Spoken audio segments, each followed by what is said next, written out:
الحكيم أعوذ بالله من الشيطان الرجيم بسم الله الرحمن الرحيم أم تسألهم أجرا فهم من مغرم مثقلون أم عندهم الغيب فهم يكتبون أم يريدون كيدا فالذين كفروا هم المكيدون صدق الله العظيم۔ سورۃ الطور کی آیت نمبر 39 تک ہم پڑھ چکے ہیں۔ آج آیت نمبر 40 سے درس ہو رہا ہے۔ اس سے پہلی والی آیات میں ہم یہ پڑھ کر آئے کہ مشرکین رسول پاک صلی اللہ علیہ وسلم کو طرح طرح کے نام دیتے، جس سے رسول پاک صلی اللہ علیہ وسلم کو تکلیف ہوتی اور آپ غمزدہ ہوتے۔ اس پر اللہ نے آپ کو تسلی دی کہ آپ اپنا کام کرتے رہیے اور جو یہ کہہ رہے ہیں ویسا نہیں ہے۔ اور پھر مشرکین سے کچھ سوالات کیے گئے اور ان سے پوچھا گیا کہ تم یہ باتیں کہہ رہے ہو، تمہارے پاس ان کی کوئی دلیل بھی ہے؟ کوئی دلیل ان کے پاس نہیں تھی۔ ان کا دعویٰ یہ تھا کہ اگر پیغمبر بنانا تھا تو مکہ یا طائف کے کسی بڑے آدمی کو پیغمبر بنایا جاتا، اس پہ قرآن اتارا جاتا۔ قرآن نے کہا ام عندہم خزائن ربک، کیا ان کے پاس تیرے رب کی رحمت کے خزانے ہیں کہ جس کو یہ چاہیں اس کو نبوت ملے اور جس کو نہ چاہیں اس کو نبوت نہ ملے؟ ان سے پوچھ کر اللہ تبارک و تعالی نبی بنائے۔ ام ہم المسیطرون، یا یہ غلبے والے ہیں کہ یہ طاقت اور حکومت رکھتے ہیں، جس کو چاہیں تو طاقت کے زور پر اس کو نبوت دلا دیں؟ ایسا کچھ نہیں ہے۔ ام لہم سلم یستمعون فی، یا ان کے پاس کوئی سیڑھی ہے کہ جس میں چڑھ کر یہ سن کر آ جائیں آسمان سے کہ فلاں فلاں کو پیغمبر بنایا جائے گا، فلاں کو پیغمبر بنانا چاہیے تھا، اس کو پیغمبر بننا چاہیے؟ ایسا کچھ نہیں ہے۔ اگر ایسا ہے تو یہ کوئی دلیل لے کر آئے۔ ام لہ البنات ولکم البنون۔ آگے اللہ فرما رہے ہیں کہ ان کی باتوں کی طرف آپ کو کوئی توجہ نہیں دینی ہے، اس لیے کہ بے عقل ہیں۔ ان کی بے عقلی کا اندازہ لگانا ہو تو اس سے اندازہ لگائیں کہ یہ خود اپنے لیے تو لڑکیوں کو ناپسند کرتے ہیں اور اللہ کے لیے اولاد ثابت کرتے ہیں، یہ بہت بڑا جرم، اور پھر اولاد بھی وہ ثابت کرتے ہیں جس کو خود پسند نہیں کرتے ہیں، کہتے ہیں فرشتے اللہ کی بیٹیاں ہیں۔ ام لہ البنات ولکم البنون ام تسألهم اجرا فهم من مغرم مثقلون۔ اسی سلسلے کو آگے جاری رکھا اللہ تبارک و تعالی نے۔ پھر فرمایا ام تسألهم، یا کیا تسألهم، آپ ان سے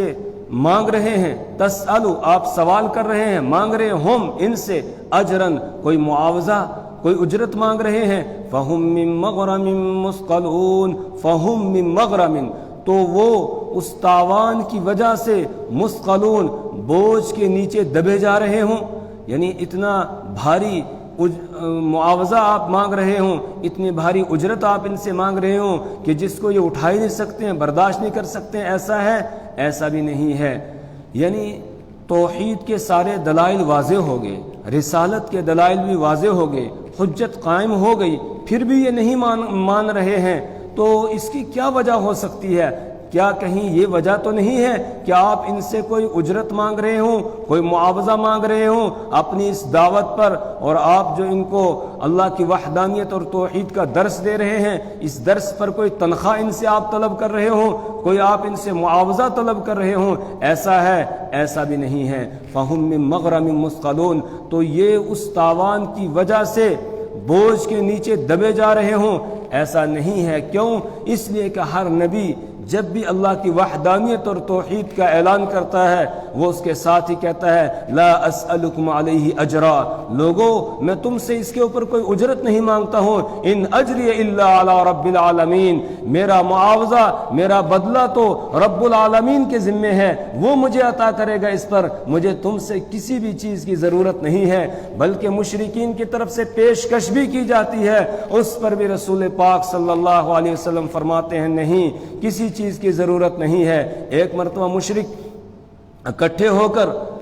خواجہ ابو طالب رسول پاک صلی اللہ علیہ وسلم کے چچا کے پاس آئے اور آ کر کہنے لگے کہ آپ کے بھتیجے نے ہمارے ناک میں دم کر کے رکھا ہوا ہے، گھر گھر میں لڑائی لگا دی ہے، کوئی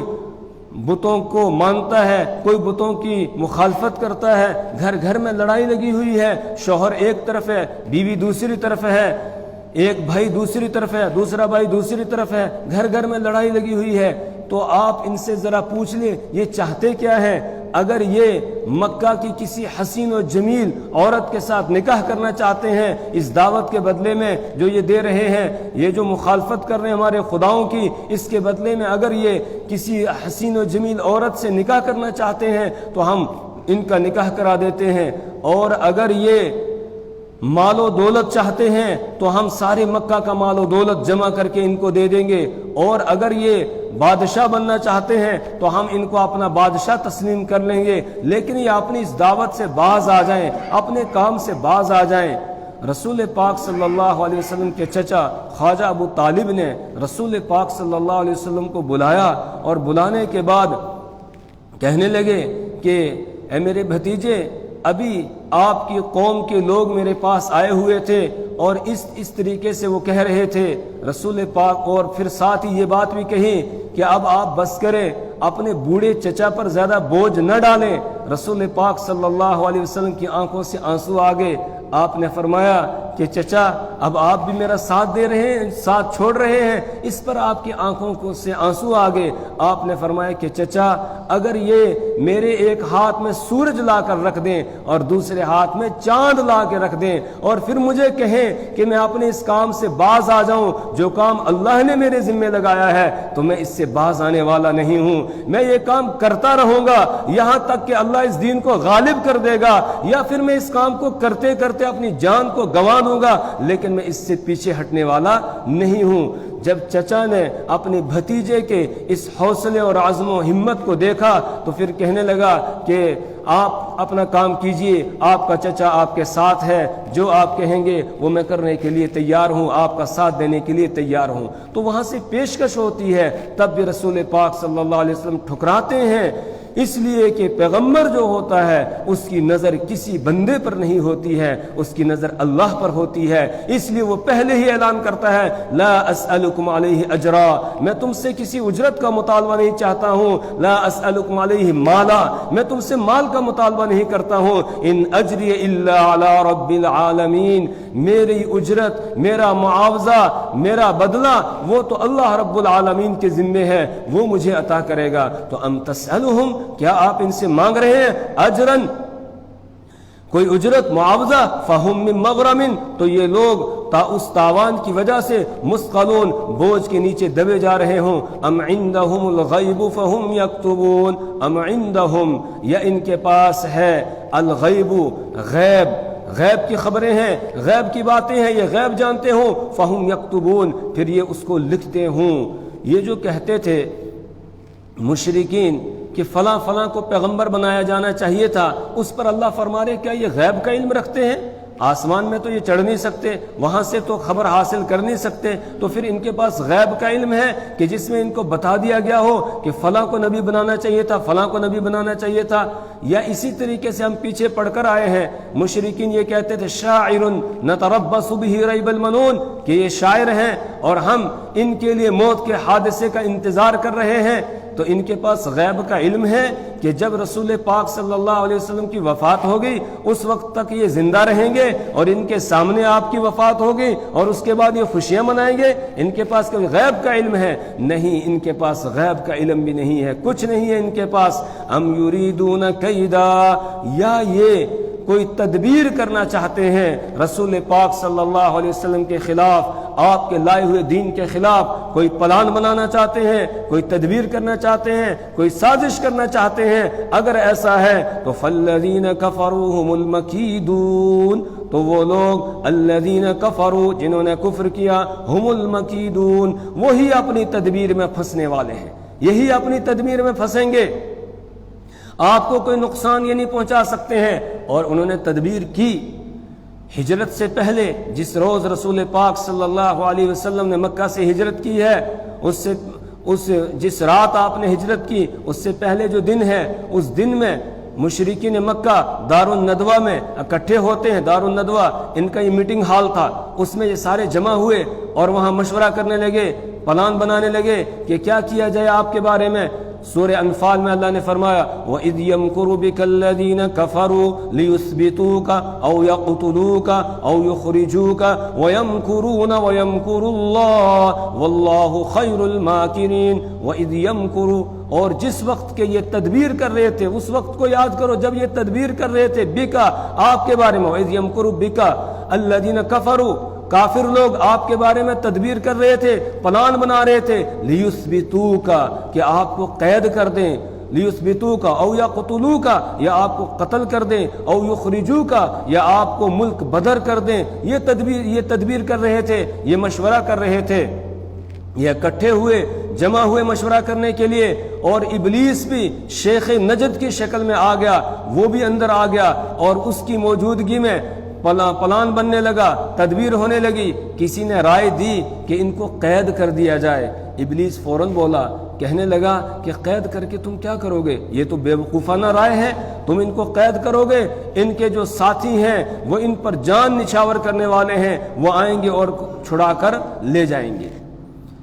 پھر کسی نے کہا ایسا کریں گے، ان کو ملک بدر کر دیتے ہیں، مکہ سے نکال دیتے ہیں، بلکہ جزیرۃ العرب سے ان کو نکال دیتے ہیں، باہر کہیں بھیج دیں گے۔ اس پر بھی وہ بولا فوراً، کہا یہ رائے بھی ٹھیک نہیں ہے، ان کو تم باہر بھیجو گے، ان کے ساتھ لوگ جڑتے چلے جائیں گے، ان کی بڑی طاقت بن جائے گی، اور پھر یہ تمہارے اوپر حملہ آور ہو جائیں گے اور تمہارا ستیہ ناش کر دیں گے، تمہیں نیست و نابود کر دیں گے۔ پھر کسی نے رائے دی کہ ایسا ہے، ان کو قتل کر دیتے ہیں۔ اس نے کہا ہاں یہ رائے ٹھیک ہے، لیکن قتل کرے گا کون؟ تو اس پر یہ رائے آئی کہ ایک آدمی تو قتل نہیں کرے گا، اگر ایک آدمی قتل کرے گا بنو ہاشم اس کے خلاف ہو جائیں گے اور اس سے قصاص کا مطالبہ کریں گے، اس لیے ہر قبیلے سے، ہر خاندان سے ایک ایک نوجوان آ جائے اور سب بیک وقت ان کے اوپر حملہ کر دیں اور پھر ان کو قتل کر دیں، نعوذ باللہ، تو ان کا صفایا ہو جائے گا، بس پھر ہم آرام سے اور چین سے رہیں گے۔ اس پر اس نے کہا یہ بہت اچھی رائے ہے، طے ہو گیا۔ طے ہونے کے بعد رسول یہاں سے نکلے، ادھر اللہ تبارک و تعالیٰ نے رسول پاک صلی اللہ علیہ وسلم کو بذریعہ وحی بتا دیا کہ آج آپ کو اپنے بستر پر نہیں سونا ہے، رات کو آپ کو آج ہجرت کر کے مدینہ کی طرف تشریف لے جانی ہے۔ تو رسول پاک صلی اللہ علیہ وسلم دوپہر کے وقت میں سیدنا ابو بکر صدیق رضی اللہ تعالیٰ عنہ کے گھر آئے، اور آ کر آپ صلی اللہ علیہ وسلم نے فرمایا ابو بکر مجھے اللہ تبارک و تعالیٰ نے ہجرت کا حکم دے دیا ہے۔ سیدنا ابو بکر صدیق رضی اللہ تعالیٰ عنہ تڑپ اٹھے، کہنے لگے یا رسول اللہ کیا مجھے بھی آپ کے ساتھ چلنے کی اجازت ہے؟ آپ نے فرمایا ہاں تمہیں بھی میرے ساتھ چلنے کی اجازت ہے۔ تو فرمانے لگے میں نے 2 اونٹنیاں پالی ہوئی ہیں صرف اسی سفر کے لیے، میری طرف سے 1 اونٹنی آپ قبول فرما لیجئے۔ آپ نے فرمایا ٹھیک ہے میں نے لے لی، لیکن میں اس کی قیمت ادا کروں گا۔ پھر آپ نے قیمتاً وہ اونٹنی لی اور اس کے بعد آپ نے سفر ہجرت کیا۔ رات کے وقت میں آپ ابھی اپنے گھر کے اندر موجود تھے اور مشرکین کے نوجوان آ گئے اور انہوں نے آ کر آپ کے گھر کا محاصرہ کر لیا، گھیرا ڈال لیا کہ جیسے ہی رات کو نکلیں گے بس ان کے اوپر حملہ کر دیں گے۔ آپ صلی اللہ علیہ وسلم نے حضرت علی رضی اللہ تعالیٰ عنہ کو بلا لیا تھا، ان کو حکم دیا کہ آج آپ میرے بستر پر سو جاؤ گے اور صبح کو مکہ والوں کی امانتیں ان کے حوالے کرنی ہے، اس کے بعد پھر آپ بھی آ جانا اور فلاں مقام پر آ کر آپ مجھ سے ملاقات کر لو گے، مل لو گے۔ حضرت علی رضی اللہ تعالیٰ عنہ کو سلایا، آپ وہاں سے نکلے اور سورہ یاسین کی ابتدائی آیات پڑھتے ہوئے آپ نکلے۔ آپ نے ہاتھ میں ایک مٹھی مٹی لی اور اس پر پڑھ کر دم کیا اور ان کی طرف پھینک دیا، ان کی آنکھوں میں مٹی گرتی ہے، سر پر گرتی ہے، یہ سر جھاڑنے لگے اور آنکھیں ملنے لگے۔ رسول پاک صلی اللہ علیہ وسلم بیچ میں سے نکل کے چلے گئے، ان کو پتہ ہی نہیں چلا۔ یہ صبح تک انتظار کرتے رہے، صبح کو کہنے لگے ذرا دیکھے تو صحیح گھر میں ہے کون ہے، تو پتہ چلا کہ آپ گھر میں ہے ہی نہیں، آپ تو نکل کے چلے گئے ہیں۔ یا یہ کہ ابلیس نے آواز لگا کر کہا کہ تم کس کے انتظار میں کھڑے ہو؟ جس کے انتظار میں کھڑے ہو وہ تو تمہارے بیچ میں سے نکل کے چلا گیا ہے۔ ہے تو ان کی تدبیر ناکام ہو گئی، اور پھر جو یہ پلان رسول پاک صلی اللہ علیہ وسلم کے بارے میں بنا رہے تھے غزوہ بدر کے موقع پہ، یہ خود اپنی تدبیر کے اندر پھنسے ہیں اور اکثر ان میں سے قتل ہوئے، اکثر جو ہے وہ غزوہ بدر کے اندر قتل ہوئے اور جہنم رسید ہو گئے۔ تو اللہ فرما رہے ام یریدون کیدا، یا کیا یہ تدبیر یہ چاہتے ہیں کیدن تدبیر کرنا، فالذین کفروا تو وہ لوگ جنہوں نے کفر کیا، ہم المکیدون وہی تدبیر کیے جائیں گے، یعنی وہی اپنی تدبیر کے اندر پھنسیں گے۔ ام لہم الہ غیر اللہ، ام کیا لہم ان کے لیے ہے الہ کوئی معبود غیر اللہ، اللہ کے علاوہ، اللہ کے علاوہ کوئی معبود ہے تو اس کو لے آئیں اپنی مدد کے لیے، لیکن اللہ کے علاوہ کوئی معبود نہیں ہے، اللہ ہی سب کا معبود ہے۔ سبحان اللہ، اللہ پاک ہے، عما یشرکون ان چیزوں سے جن کو یہ شریک ٹھہراتے ہیں، جو لات، حبل، منات، عزا، عصاف، نائلہ، یہ سارے انہوں نے بت بنائے ہوئے تھے جن کو اللہ کا شریک ٹھہراتے تھے۔ اللہ فرما رہے ہیں اللہ ان تمام شریکوں سے پاک ہے، اس کا کوئی شریک اور ساجی نہیں ہے، وہ اکیلا ہے۔ قل هو اللہ احد، آپ کہہ دیجئے ہوا وہ اللہ احد، اللہ ایک اکیلا ہے، اللہ احد، اللہ الصمد، اللہ بے نیاز ہے، لم یلد نہ اس کی کوئی اولاد ہے، ولم یولد نہ وہ کسی کی اولاد ہے، ولم یکن لہ کفوا احد اور اس کا کوئی ہمسر نہیں ہے، وہ اکیلا ہے جو اس پوری کائنات کے نظام کو چلا رہا ہے، وہی عبادت کا حقدار ہے، وہی دعا اور پکار کا حقدار ہے، وہی مشکلوں کو دور کرنے والا، وہی حاجتوں کو پورا کرنے والا ہے، وہی بیٹے اور بیٹیاں دینے والا، اس کے سوا کوئی دوسرا نہیں ہے۔ وَإِن يَرَوْا كِسْفًا مِّنَ السَّمَاءِ سَاقِطًا يَقُولُوا سَحَابٌ مَّرْكُومٌ وَإِن يَرَوْا اور اگر یہ دیکھ لیں کسفن من السماء آسمان سے کوئی ٹکڑا ساقطن گرتا ہوا، یقولو تو تب بھی نہیں مانیں گے، تب بھی کہیں گے سحاب مرکوم، یہ تو تہ بتہ جمع ہوا بادل ہے۔ سحاب بادل اور مرکوم کے معنی تہ بتہ جمع ہوا ہونا، سحاب مرکوم یہ تو تہ بتہ جمع ہوا بادل ہے، یعنی تب بھی ماننے کے لیے تیار نہیں ہوں گے۔ مطلب کیا ہے؟ یہ مطالبہ کرتے تھے کچھ معجزات کا، ان میں سے ایک مطالبہ ان کا یہ تھا کہ اگر آپ واقعتاً اللہ کے پیغمبر ہیں تو آپ آسمان سے ایک ٹکڑا گرا دیجئے تو واقعتاً ہم آپ کو نبی مان لیں گے۔ اس پر اللہ فرما رہے ہیں کہ اے پیغمبر اگر ان کے مطالبے کے مطابق یہ معجزہ دکھا بھی دیا جائے، آسمان سے کوئی ٹکڑا گر جائے اور یہ گرتا ہوا اسے دیکھ بھی لیں، تب بھی نہیں مانیں گے، تب بھی کوئی نہ کوئی تعویل کریں گے اور اپنی بات ہی جو ہے وہ لائیں گے، یہ کہیں گے سحاب مرکوم، یہ تو تہ بتہ جمع ہوا بادل ہے۔ فذرہم آپ ان کو چھوڑ دیجئے، زیادہ ان کے پیچھے پڑنے کی ضرورت نہیں ہے، آپ کو زیادہ پریشان ہونے کی ضرورت نہیں ہے۔ رسول پاک صلی اللہ علیہ وسلم ہمارے ماں باپ آپ پر قربان ہوں، آپ ہر وقت اس فکر میں رہتے تھے کہ میرا ایک ایک امتی جہنم سے بچ کے جنت میں جانے والا بن جائے، جہنم سے بچ جائے اور جنت میں جانے والا بن جائے۔ دن کو دعوت دیتے ہیں، رات کو ان کے لیے آنسو بہاتے ہیں اور رو رو کر اللہ سے دعائیں کرتے ہیں۔ اللہ فرما رہے فذرہم آپ ان کو چھوڑ دیجئے، آپ کو زیادہ پریشان ہونے کی ضرورت نہیں ہے۔ حتی یلاقو یہاں تک کہ یہ مل لے یومہم اپنے اس دن سے الذی فیہ یصعقون کہ جس میں ان کو بے ہوش کر دیا جائے گا، الذی فیہ کہ جس دن میں یصعقون ان کو بے ہوش کر دیا جائے گا۔ یہ کون سا دن ہوگا؟ بعض مفسرین کا کہنا ہے یہ غزوہ بدر کا دن ہوگا، اس دن کے لیے ان کو چھوڑ دیجئے، اس دن ان کو سبق سکھا دیا جائے گا۔ اور بعض حضرات یہ کہتے ہیں کہ نہیں، اس سے مراد قیامت کا دن ہے کہ جس دن قیامت قائم ہوگی اور سب لوگ بے ہوش ہو جائیں گے، اس کے بعد پھر رب کی عدالت میں حاضری ہوگی، اس دن کے لیے ان کو چھوڑ دیجئے، بس آپ زیادہ پریشان نہ ہوں ان کے متعلق اور ان کے لیے عذاب بھی طلب نہ کریں۔ یوم لا یغنی عنہم کیدہم شیئا ولا ہم ینصرون، یوم اس دن لا یغنی عنہم لا یغنی نہیں کام آئے گی عنہم ان کے کیدہم ان کی تدبیر شیئن کچھ بھی، جو یہ تدبیریں کر رہے ہیں ان تدبیروں میں سے کوئی تدبیر ان کے کچھ بھی کام نہیں آئے گی، ولا ہم ینصرون اور نہ ان کی مدد کی جائے گی، کوئی ان کی مدد کرنے کے لیے نہیں آئے گا۔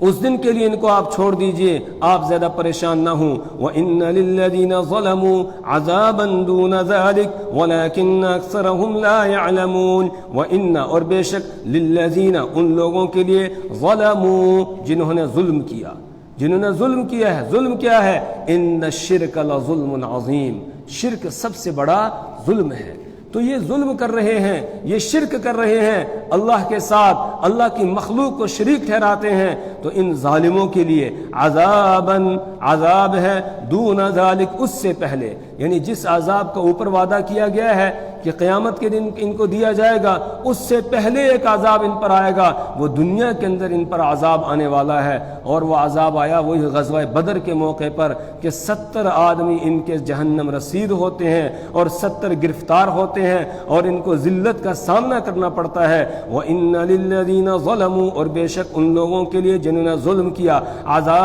عذاب ہے دون ذالک، اس سے پہلے، وَلَكِنَّ أَكْثَرَهُمْ لَا يَعْلَمُونَ لیکن ان میں سے اکثر جانتے نہیں ہیں، وہ نہیں جانتے ہیں کہ ان پر عذاب آنے والا ہے، اس بات کا ان کو یقین نہیں آتا ہے، لیکن عذاب ان کے اوپر آ کر رہے گا۔ اور اللہ کا یہ قرآن قیامت تک کے انسانوں کی ہدایت کے لیے اللہ نے نازل کیا ہے، اس لیے اس آیت کے اندر ہمیں بھی کہا جا رہا ہے کہ ظلم اور زیادتی نہ کرنا، اللہ کی نافرمانی نہ کرنا، اللہ کے حکموں کو نہ توڑنا۔ اگر تم اللہ کے حکموں کو توڑو گے، نافرمانی کرو گے، نبی صلی اللہ علیہ وسلم کے طریقوں کو چھوڑو گے، تو اللہ تبارک و تعالیٰ تم پر اس بڑے عذاب سے پہلے دنیا کے اندر بھی عذاب بھیج سکتا ہے، مسلط کر دے گا عذاب کو۔ اور پھر عذاب کیا ہوگا؟ کئی شکلیں عذاب کی ہوتی ہے، اللہ ظالم قسم کے حکمرانوں کو تم پر مسلط کر دے گا، اور جو ہے مہنگائی ہو جائے گی، قحط سالی ہوگی، دوسری تیسری چیزیں جو ہے ان کے ذریعے سے اللہ تبارک و تعالیٰ عذاب بھیجے گا تمہارے اوپر دنیا کے اندر ہی۔ اس لیے ظلم سے بچتے رہنا۔ وَإِنَّ لِلَّذِينَ ظَلَمُوا بے شک ان لوگوں کے لیے جنہوں نے ظلم کیا،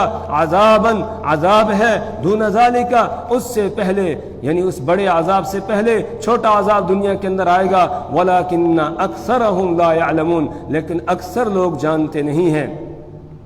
وَاصْبِرْ اب رسول پاک صلی اللہ علیہ وسلم کو تسلی دی جا رہی ہے، وَاصْبِرْ آپ صبر کیجئے، لِحُکْمِ رَبِّکَ اپنے رب کے حکم کے لیے، یعنی اپنے رب کے حکم پر ڈٹ جائیے، جو کرنے کے لیے اللہ کہہ رہا ہے آپ کرتے رہیے، آپ کو پریشان ہونے کی ضرورت نہیں ہے، اور نہ یہ اندیشہ کرنے کی ضرورت ہے کہ یہ مشرکین آپ کے خلاف کوئی تدبیر کریں گے، پلان بنائیں گے، آپ کو نقصان پہنچائیں گے، نہیں۔ فَإِنَّكَ بِأَعْيُنِنَا آپ ہماری نگرانی میں ہے، آپ ہماری حفاظت میں ہے، نگرانی میں ہے، یہ آپ کا کچھ نہیں بگاڑ سکیں گے، آپ اپنے کام میں لگے رہیے۔ وَسَبِّحْ بِحَمْدِ رَبِّكَ حِينَ تَقُومُ اور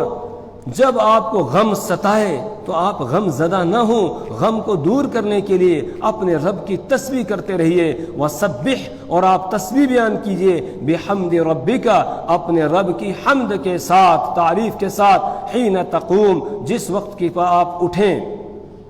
کہاں سے اٹھیں؟ مفسرین کہتے ہیں جس وقت آپ بستر سے اٹھیں، صبح کو نیند سے بیدار ہو، اس وقت بھی اپنے رب کی تسبیح و حمد کے ساتھ بیان کیجئے۔ الحمدللہ الذی احیانا بعدما اماتنا والیہ النشور یہ پڑھے۔ رسول پاک صلی اللہ علیہ وسلم یہ دعا پڑھتے تھے، اس کے علاوہ اور بہت ساری دعائیں آپ پڑھتے تھے۔ سورہ آل عمران کا آخری رکوع جو ہے، ان فی خلق السماوات والارض واختلاف اللیل والنہار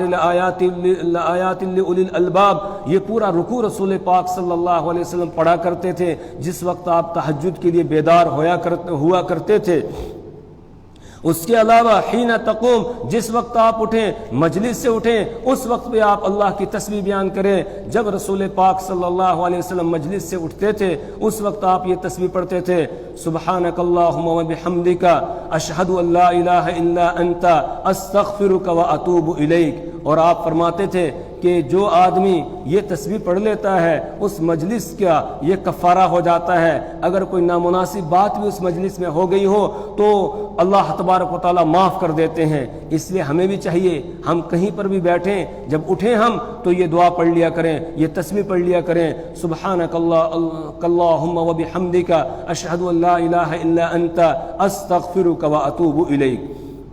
تو وسبح بحمد ربک حین تقوم، اور آپ اپنے رب کی حمد کے ساتھ تسبیح بیان کیجئے جس وقت کہ آپ اٹھیں، ومن اللیل، اور آپ رات میں بھی اپنے رب کی تسبیح بیان کریں، فسبحوا، تو آپ اس کی تسبیح کیجئے، وادبار النجوم، اور